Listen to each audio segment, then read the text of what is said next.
Hello guys. तो आज का हमारा टॉपिक है काफ मसल्स के बारे में।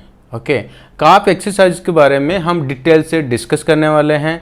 ओके, काफ मसल्स को ह्यूमन बॉडी का सेकंड हार्ट बोलते हैं।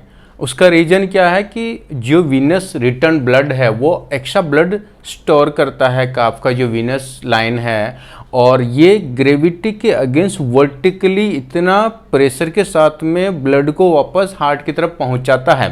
ओके, बहुत ही स्ट्रेंथ के साथ में, इसलिए इसको सेकंड हार्ट बोलते हैं।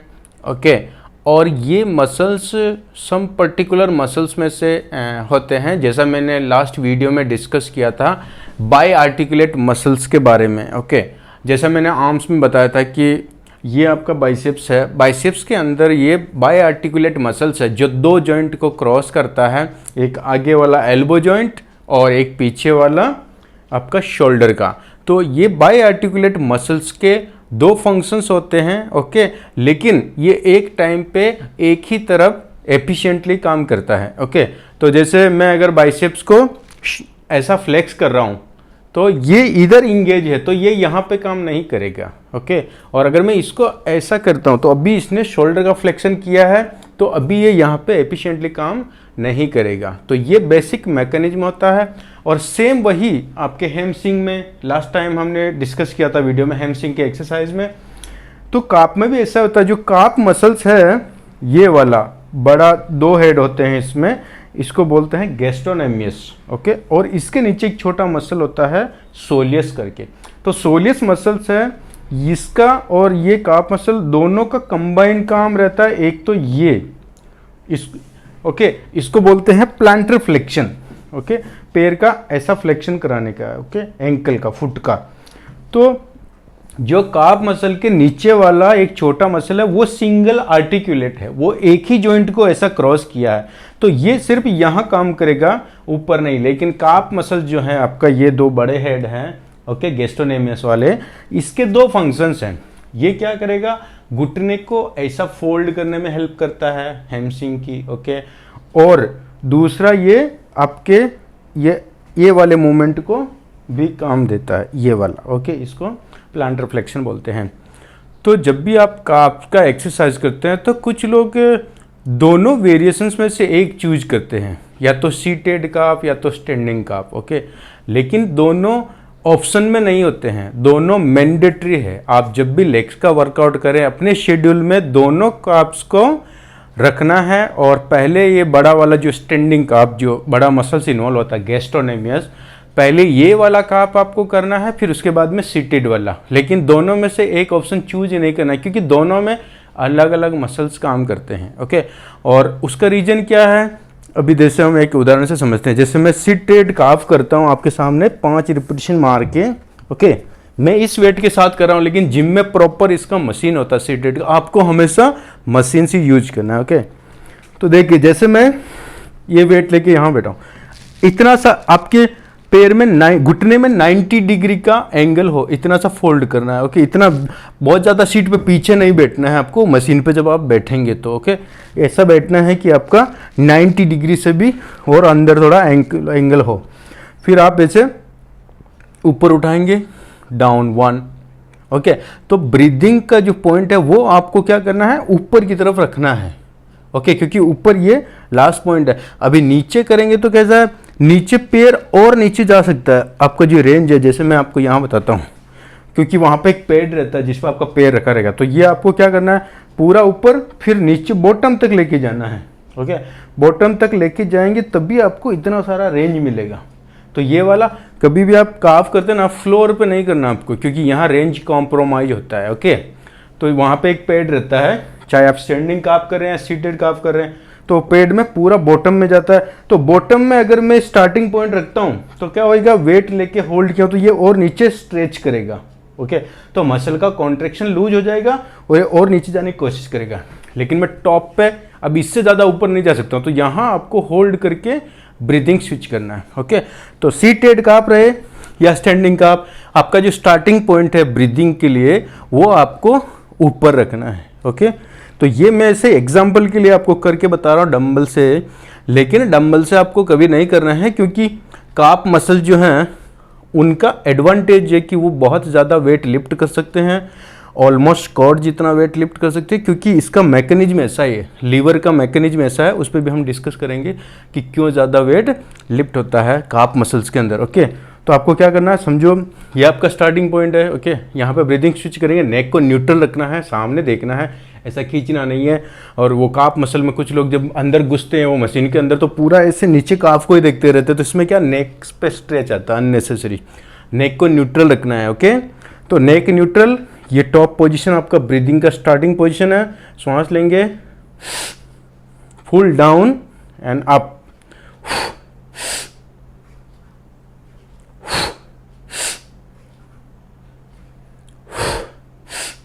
ओके, ऐसा सीटेड काफ में रहेगा।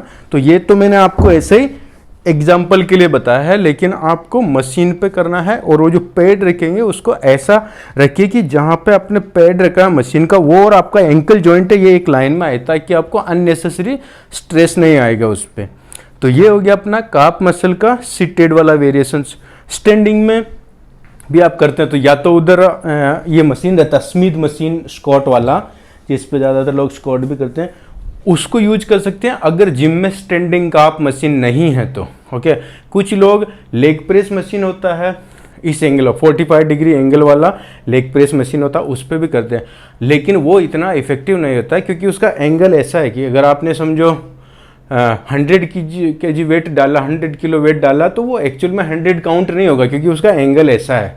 इसलिए सब लोग लेग प्रेस में अननेसेसरी दबा दबा के भर भर के प्लेट और सब ऐसा शो ऑफ करते रहते हैं, क्योंकि उसमें कोई भी मार सकता है, लेकिन जो बंदा अगर उसमें 100 किलो मारा वो स्क्वाट में 50 भी नहीं मार पाएगा।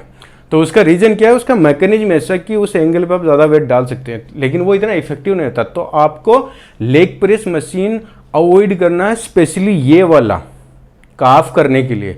या अगर आपको लेग प्रेस पे करना है तो वो ऐसा मशीन रहता है किसी किसी जिम में जो स्ट्रेट रहता है, मतलब ऐसा वेट स्टेक रहेगा मशीन पे और सीधा रहेगा मशीन, ऐसा टेंजेंट वाला प्लेट वाला नहीं रहेगा, तो वो मशीन आप यूज कर सकते हैं। अदरवाइज मोस्टली सारे जिम में जो स्टैंडिंग काफ का मशीन होता है, सीटेड काफ का भी मशीन होता है, तो स्टैंडिंग काफ मशीन में ऐसा होल्ड करके, और जो आप पैर को प्लेस करेंगे, नीचे फुट को प्लेस करेंगे, उसमें ध्यान रखना कि ये आपका जो ये वाला जो एरिया है, ओके, ये वाला एरिया, इसको आपको वो पैर पर टिकाने का, उस पे किनारे पे टिकाने का, बहुत ज़्यादा यहाँ नहीं रखना है, क्योंकि आपका जो पीवट बनेगा वो पीवट किस पे बनेगा, ये वाली लाइन पे पीवट बनेगा, पैर की ये वाली लाइन पे।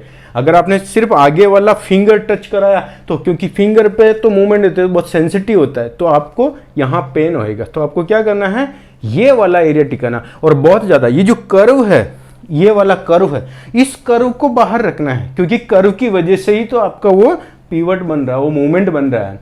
तो अगर मैं पूरा अंदर डाल देता हूँ, सिर्फ हील को बाहर रखता हूँ, तो मेरा रेंज कॉम्प्रोमाइज होएगा। देखिए, क्योंकि मैं रेंज ज़्यादा नहीं ले पा रहा हूँ, तो क्या करना है, पीछे रखना है, लेकिन इतना पीछे नहीं रखना कि सिर्फ आपका ये टच हो रहा फिंगर। एक तो इस पर इतना वेट नहीं मार सकते हैं, लोड नहीं डाल सकते हैं, ऊपर से ये धीरे धीरे मारते मतलब फिसलता है, तो इंजरी का चांसेज आप कोलैप्स हो सकते हैं, गिर सकते हैं, कुछ भी हो सकता है। और वहाँ पे सब सेफ्टी लॉक भी नहीं होता कि आप एकदम बाहर आए तो वो सीधा कोलैप्स होकर नीचे जाएगा। तो ये आपको ध्यान में रखना है कि इसका जो ये कर्व के बाद वाला जो एरिया है, ओके, ये वाला टिका के रखना है, ओके, उसका प्लेसमेंट ऐसा होना चाहिए। और वो जहाँ पे आपने टिकाया वो आपका शोल्डर का ये पूरा एक लाइन, ऐसा वर्टिकल लाइन पे ही आपका लोड आना चाहिए। ऐसा नहीं कि आप इतना पीछे हैं, मशीन का वेट इतना है और आपका मूवमेंट ऐसा ऐसा हो रहा है, ऐसा वर्टिकल मूवमेंट होना। तो आप पूरा अंदर जाके प्रॉपर इस एंगल पे और फिर ऐसा ये वाला काफ करेंगे। तो मशीन पे आपको ये वाला काफ करना है, स्टैंडिंग काफ करना है, फिर स्टैंडिंग काफ के बाद में आपको सीटेड काफ करना है, क्योंकि स्टैंडिंग काफ में जो बड़ा मसल है गैस्ट्रोनेमियस, ये इंपॉर्टेंट आपका टारगेट है। तो सबसे पहले इसको ट्रेन करना, क्योंकि कोई भी आप वर्कआउट प्लान करते हैं तो उसका एक सीक्वेंस रहता है, पहले बड़े मसल्स, फिर छोटे मसल्स, फिर छोटे मसल्स, क्योंकि जब आपका फ्रेश एनर्जी रहता है तो आप बड़े मसल में अच्छे से परफॉर्म करते हैं। तो जब भी आपका ग्लूट्स का और क्वाड्रिसेप का हो जाएगा वर्कआउट, तो उसके बाद में आपको ये वाला मसल को टारगेट करना है, क्योंकि वो सोलियस छोटा मसल है, आप इसके बाद में भी उसको कर सकते हैं। इसीलिए आपको पहले स्टैंडिंग काफ करना है, ओके, और इसका 5 या 6 सेट आप कर सकते हैं, 10 रिपीटेशन 8 रिपीटेशन के साथ में। अच्छा इंटेंसिटी का, रेंज में कॉम्प्रोमाइज़ नहीं होना चाहिए, प्रॉपर फुल रेंज, ये यहाँ से फुल रेंज आएगा, लेकिन इतना नीचे नहीं जाना है कि मसल का कॉन्ट्रेक्शन लूज हो जाए और आपके वो कनेक्टिव टिश्यू पे स्ट्रेच आने लगे। आपने देखा रहेगा जब लोग काफ का स्ट्रेच करते हैं तो कैसा पूरा एकदम नीचे करके ऐसा, देखो अभी मेरे को स्ट्रेच फील हो रहा काफ के ऊपर, ओके। इस लेवल पे नहीं जाना, नहीं तो उसका दो रीजन, एक तो आपका वो कॉन्ट्रेक्शन लूज हो गया तो वापस वो फायर बैक नहीं करेगा, दूसरा है ये इतना करने से ये इसके फिसलने के चांसेस रहते हैं। ये वाला समझ में आ गया आपको कि ये प्रॉपरली आपको प्लेस करना है, लेकिन इतना नीचे नहीं करना कि ये पूरा स्ट्रेच होने लगे। तो इसका जो मसल्स का जो अंडर कॉन्ट्रेक्शन रहता है वो लूज नहीं होना चाहिए, ओके। जैसे मैंने बताया था कि स्क्वाट में हम जब नीचे बैठते हैं यहाँ पे तो यहाँ तक ठीक है, पूरा ऐसा कॉन्ट्रेक्शन लूज नहीं होना चाहिए, सेम ऐसा इसमें भी कॉन्ट्रेक्शन लूज नहीं होना चाहिए, ओके। और सीटेड काफ कर रहे हैं आप, उसका रीजन क्या है, वो जो सीटेड काफ है वो मैंडेटरी है, आप उसको दोनों में से सब चूज नहीं कर सकते कि स्टैंडिंग काफ या सीटेड काफ में से दोनों में से एक कर लिया अपने शेड्यूल में, ऐसा नहीं, दोनों जरूरी है। उसका रीजन क्या है, जब आप स्टैंडिंग काफ कर रहे हैं तो आपका बड़ा मसल्स काम कर रहा है, ओके, लेकिन इसके नीचे एक छोटा मसल है तो इसका काम है ऐसा प्लांटर फ्लेक्शन का, ओके। ये सिंगल आर्टिकुलेट है, ये एक ही जॉइंट पे काम करता है, लेकिन ये बड़ा मसल्स दोनों तरफ काम करता है, इसकी वजह से छोटे मसल्स को ट्रेनिंग नहीं मिलता, इसका प्रॉपर डेवलपमेंट नहीं होता है। तो आपको अगर ये वाले छोटे मसल्स को टारगेट करना है, इसको अगर आपको लोड डालना है, इसमें ब्रेक डाउन करना है, तो आपको क्या करना पड़ेगा, काफ मसल को ब्लॉक करना पड़ेगा। काफ मसल अगर वहाँ जब तक असिस्ट करेगा तब तक वो मसल पे लोड नहीं आएगा। तो ये सेम मैकेनिज्म यहाँ अप्लाई होता है जब भी आप सीटेड काफ करते हैं। तो सीटेड काफ कर रहे हैं तो क्या हो रहा है, अभी देखिए इस पोजीशन में, जब मैं सीटेड काफ की पोजीशन में हूँ तो मेरे घुटने में 90 डिग्री का एंगल है, ओके। तो 90 डिग्री एंगल की वजह से क्या हो रहा, मेरा जो काफ का जो बड़ा मसल्स है गैस्ट्रोनेमियस वाला, इसने घुटने के जॉइंट पे काम किया है, ओके। तो ये यहाँ इंगेज हो गया है, तो ये यहाँ इंगेज हो गया है, इसका मतलब क्या है, ये नीचे वाले एरिया पे अभी ये फंक्शन प्रॉपर नहीं करेगा, ओके। मतलब नीचे वाला जो मसल्स है सोलियस छोटा वाला, ये उसको असिस्ट नहीं कर पाएगा क्योंकि मैंने इसको यहाँ इंगेज कर दिया, ओके। तो जब मेरे को नीचे वाले मसल को टारगेट करना रहेगा तो मैं क्या करूँगा, सीटेड काफ करूँगा। सीटेड काफ में अभी देखो ये मूवमेंट हो रहा, तो अभी मेरा सोलियस जो मसल्स है, छोटा वाला पतला मसल है, इसके नीचे एक सिंगल मसल है, वो डोमिनेंटली काम कर रहा है इस मूवमेंट में। और जैसे मैं खड़ा होता हूँ, अभी मैंने काफ मसल का, ये जो बड़ा मसल है काफ का, मैंने जैसे खड़ा हुआ इसको रिलीज कर दिया यहाँ से, तो अब ये डोमिनेंटली नीचे काम कर रहा, तो वो जो छोटा मसल है सोलियस, उसके ऊपर इतना लोड नहीं आ रहा है। तो यही रीजन है कि आपको काफ मसल्स में दोनों में से एक ऑप्शन चूज नहीं करना है, दोनों काफ मैंडेटरी है, पहले स्टैंडिंग काफ करेंगे फिर सीटेड काफ करेंगे। अभी आपको समझ में आ गया कि दोनों काफ करना जरूरी क्यों, दोनों वेरिएशंस मैंडेटरी क्यों है, ओके। तो ये काफ करने का एक रीजन था, और इसको प्लेस करना है जैसे आपका स्क्वाट खत्म हो जाएगा, जो भी आप वेरिएशन ले रहे हैं स्क्वाट के बाद में लंजेज हो गया या स्टेप अप हो गया, फिर उसके बाद में लेग प्रेस एक्सटेंशन, जो भी आपका वर्कआउट शेड्यूल रहेगा, उसके बाद में आपको काफ करना है, स्टैंडिंग काफ करना है, फिर सीटेड काफ करना है, ओके। और उसके बाद में लास्ट में आपको हैमस्ट्रिंग करना है, ओके। हैमस्ट्रिंग के बाद में काफ नहीं करना है। उसका रीजन क्या है कि जब भी आप हैमस्ट्रिंग का वर्कआउट करते हैं तो हैमस्ट्रिंग मसल्स जो है ये भी बाय आर्टिकुलेट है, और आपका जो ये काफ मसल है बड़ा वाला गैस्ट्रोनेमियस, ये भी बाय आर्टिकुलेट है। तो क्या करेगा, काफ मसल हैमस्ट्रिंग को असिस्ट करता है जब भी आप हैमस्ट्रिंग का वर्कआउट कर रहे हैं। अगर समझो मैंने स्क्वाट वगैरह कर लिया, मैंने क्वाड्रिसेप्स का और ग्लूट्स का वर्कआउट कर लिया, squat lunges step up leg press extension के थ्रू, तो अभी मैं जब भी लेग कर्ल कर रहा हूँ ऐसा लेट के या सीटेड बैठ के, तो लेग कर्ल के जैसे देखो मैंने ऐसा 90 डिग्री का मैं बैठा हूँ अगर, तो मेरा हिप में 90 डिग्री एंगल है, इसका मतलब क्या, मेरा जो हैमस्ट्रिंग का मसल है यहाँ इंगेज नहीं है, तो वो पूरा डोमिनेंटली घुटने पे यहाँ पे काम कर रहा है, घुटना फ्लेक्स कराने में। लेकिन घुटना फ्लेक्स कराने में काफ का मसल जो है ये गैस्ट्रोनेमियस, ये भी तो काम कर रहा है, तो ये काम करेगा हैमस्ट्रिंग के लिए। तो क्या होएगा, ये थक जाएगा, इसको असिस्ट कराते कराते ये मसल थक जाएगा। तो जब इसकी बारी आएगी तब भी ये प्रॉपर परफॉर्म नहीं करेगा, वहाँ पे जाके पाउंडेज में कॉम्प्रोमाइज़ होएगा जब आप काफ मसल का ट्रेन कर रहे हैं, क्योंकि इसने हैमस्ट्रिंग मसल्स को ट्रेन करने में हेल्प किया था, ओके। लेकिन हैमस्ट्रिंग मसल्स इतना ह्यूज मसल है, जैसे आपका क्वाड्रिसेप आगे वाला 4 मसल का एक ग्रुप है, ग्लूटियल ग्रुप जो सबसे बड़ा वॉल्यूम वाला मसल है अपनी बॉडी में, तो वैसा ही आपका जो लोअर था, ये हैमस्ट्रिंग के जो 4 मसल्स है वो भी इतने सॉलिड मसल्स हैं कि उनको असिस्टेंस की ज़रूरत नहीं है, उनको हेल्प की ज़रूरत नहीं है। तो आपने क्या किया, अगर आपने लेग कर्ल पहले किया है काफ से पहले, तो आपका काफ मसल हैमस्ट्रिंग को, लेग कर्ल को हेल्प किया और वो थक गया। तो जब इसकी बारी आएगी तो ये अच्छे से परफॉर्म नहीं करेगा। यही रीज़न है कि आपको लेग कर्ल से पहले काफ करना है, उसमें भी सीक्वेंस, पहले स्टैंडिंग काफ करना है फिर सीटेड काफ करना है। ओके, तो जब आप सीटेड काफ और स्टैंडिंग दोनों कर लिया ना, तो अभी क्या हो गया, काफ मसल थक गया, आपका गैस्ट्रोनेमियस और सोइलियस दोनों अच्छे से थक गए हैं। तो अब आप अगर आप हैमस्ट्रिंग कर रहे हैं तो हैमस्ट्रिंग को वो हेल्प नहीं कर पा रहा क्योंकि ऑलरेडी फटीग हो गया। इसका मतलब क्या है कि हैमस्ट्रिंग को वैसे तो ज़रूरत नहीं थी इसकी असिस्टेंस की, तो फिर आपने इसको प्रॉपर परफॉर्म करवाया क्योंकि ये फ्रेश एनर्जी के साथ में था, थका हुआ नहीं था। तो आपका काफ मसल का भी डेवलपमेंट वैसा ही होएगा जैसा आपके बाकी मसल ग्रुप को आपने जिस तरीके से ट्रेन किया है। तो ये एक रीजन है। तो इसमें 2-3 इंपॉर्टेंट चीज़ें, एक तो ब्रीदिंग पैटर्न कैसा रहेगा वो ध्यान में रखना, मशीन का सिलेक्शन करना आपको ज़रूरी है। कुछ लोग डंबल्स के साथ में भी ऐसा बैठ के डंबल से ये वाला करते हैं, वो आपको अवॉइड करना है क्योंकि काफ मसल जो है वो बहुत ही ह्यूज मसल, ह्यूज मीन्स इसका मैकेनिज्म है, ऐसा एडवांटेजियस मैकेनिज्म है जिसकी वजह से इसमें ज़्यादा वेट लिफ्ट कर सकते हैं। अभी देखिए आपको एक एग्जांपल समझाता हूँ मैं, जिससे आप समझ जाएंगे कि मैकेनिकल एडवांटेज क्या होता है। अगर समझो मेरे पास ये रोड है, ओके, और ये रोड है, ओके, और ये समझो मैं एक चीज़ यहाँ रखता हूँ, ओके, और दूसरा ये पत्थर है, ओके। तो ये पत्थर को, ओके, ये पत्थर को मेरे को उखाड़ना, ये ज़मीन में गड़ा हुआ है, ये पत्थर को, छोटे वाला डंबल जो है ये पत्थर है, इसको ऐसे रखता हूँ, ओके, थोड़ा तिरछा आपको दिखेगा, इसको मेरे को उखाड़ना है और ये मेरे पास सरिया है। तो मैं क्या करूँगा, ऐसा लगा के जैसे प्रेशर लगाऊंगा ना तो ये उखड़ जाएगा। तो ये अभी देखिए ये दोनों के बीच में जो लंबाई है ये कम है, और मैं जहाँ से फोर्स जनरेट कर रहा हूँ तो ये इसमें 3 पॉइंट हो गए, ओके। पहला पॉइंट है जहाँ ये लगा हुआ, जहाँ से ये इसको लोड मिल रहा है, ओके, और ये दूसरा मुंह है जहाँ पे एफर्ट लग रहा है, और एक तीसरा बीच वाला पॉइंट है जो पिवट पॉइंट है जिसके ऊपर ये घूम रहा है, ओके। तो 3 चीज़ें हो गई, ये वाला आपका जहाँ पे लोड मिल रहा है, इसको रेजिस्टेंस मिल रहा है, ये जहाँ पे घूम रहा है पिवट हो गया, और ये क्या हो गया आपका एफर्ट।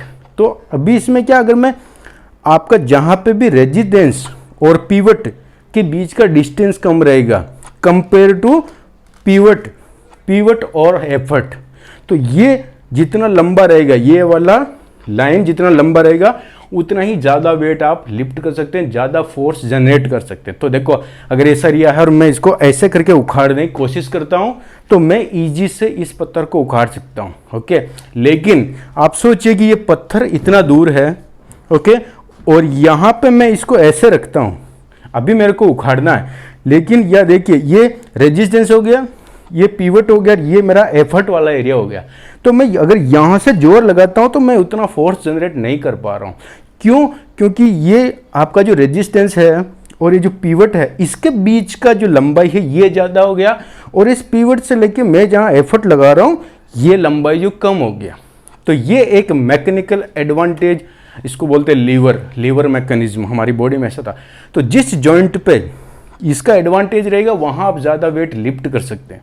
काप में ऐसा ही होता है, ये काप मसल है तो आपका ये पिवट हो गया, ओके, जिस पे ये घूम रहा है, ओके, बीच में आपको रेजिस्टेंस मिल रहा है, वेट मिल रहा है, और एफर्ट कहाँ से आ रहा है, ये मसल से। तो इसका मतलब क्या, उनके बीच में ये डिस्टेंस कम है, ओके, ये डिस्टेंस कम है, इसलिए आप इसको देखो मैं पत्थर को आसानी से उखाड़ सकता हूँ। ये सरिया जितना लंबा रहेगा ना पकड़ने वाला उतना ही इसको उखाड़ना ईजी हो जाएगा। लेकिन सोचिए इन दोनों के बीच में गैप इतना है और अगर पकड़ने वाला छोटा सा है तो मैं कितना ही दबाऊँ ये पत्थर उखड़ेगा नहीं। तो ये आपको लीवर का एडवांटेज मैंने सिंपल वे में एक्सप्लेन किया। इसलिए काप में आप ज़्यादा वेट लिफ्ट कर सकते हैं और अच्छे से दबा के। तो आपको ये वाला जो टाइम पास करते हैं कुछ लोग, हाथ में डंबल लेके अगर स्टैंडिंग काप कर रहे हैं तो हाथों में दोनों में डंबल ले लेंगे, ऐसा वाला करेंगे, कुछ भी नहीं होता इससे। आप इससे कम से कम 6 से 7 गुना ज़्यादा वेट लिफ्ट कर सकते हैं। तो आपको इसीलिए हमेशा मशीन चूज करना है, अगर जिम में मशीन अवेलेबल है तो सबसे बेस्ट है। ओके, तो ये हमारा काफ के ऊपर एक कंप्लीट डिस्कशन हुआ है। इससे रिलेटेड कोई भी आपको कन्फ्यूज़न रहेगा, कुछ और पूछना रहेगा, ओके, तो आप मेरे को कमेंट बॉक्स के थ्रू बता सकते हैं और हम इस पर एक और वीडियो बनाएंगे। आप मेरे को इसे बताइए कि आपको क्या समझ में नहीं आया, ओके। और मैं जो वीडियोस बना रहा हूँ उसमें भी अगर आपको लगता है कि कुछ करेक्शन की ज़रूरत है तो आपके सजेशंस आप मेरे को बताइए, मैं उस पर भी काम करूँगा। Okay, thank you so much.